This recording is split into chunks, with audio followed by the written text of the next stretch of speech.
Сеулдун мэриясы иштеткен коомдук бассейндер. Сеулдун ортосунан аккан Ханган дарыясынын боюнда ар кандай райондордо Сеулдун шаардык коомдук бассейндери бар. Мен алардын экөөсүнө барып көргөм. Бирөөсү Туксомдогу бассейнине баргам, бирок ал күнү дем алыш күнү болуп эл көп болгон жана бассейндердин тереңдиги андай деле чоң эмес болуп, мага өтө жаккан эмес. Болгону Ханган дарыясына, Сеул шаарына сонун видтер ачылат экен. Мага көбүрөөк жаккан бассейни бул Жамвондогу Банпо көпүрөсүнө жакын жайгашкан коомдук бассейн. Сеулдун башка коомдук бассейндериндегидей эле кирүү акысы 5000 вон, жумасына 7 күн иштейт, эртең мененки саат 9-дан кечки саат 10го чейин. Жамвон бассейнине иш күнү баргам, ошон үчүн эл өтө эле аз болуп, өзүм жалгыз эле түшүп аткандай болгом. Ичинде чоң ар кандай тереңдиктеги 3 бассейн бар.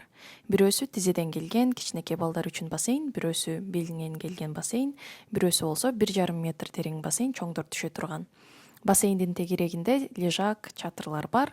Лежакты арендага алуу 10 000 вон турат. Бирок мен мындай эле өзүмдүн атымда алып барам. Коомдук таза туалеттери бар, өзүнчө эркектер үчүн, аялдар үчүн өзүнчө раздевалкалары, эшиктеги душтары бар. Бул бассейнде 1 күн кечке жүрсө болот. Ичинде тамак саткан жери дагы бар. Ал жерде корейский снектер, суусундуктар бар. Рамен сатып алып, өзүң атайын плиталарга бышырып жесең болот. Сууга түшүүнүн өзүнүн эрежелери бар. Сөзсүз чачың түшпөсүн деп башыңа баш кийим кийип түшүш керек. Антпесе спасательдер урушат. Ар бир 45 мүнөттө сайын 15 мүнөттө перерыв болуп турат. Ошол учурда сууга түшкөн болбойт. Анан түштө 1 саатка, анан кечки мал 5:30-дан 7-ге чейин узун тыныгуусу бар. Сеулда жайында ысык күндөрү ушундай кирүү акысы арзан эле болгон коомдук бассейнге келип кеткен аябай сонун идея.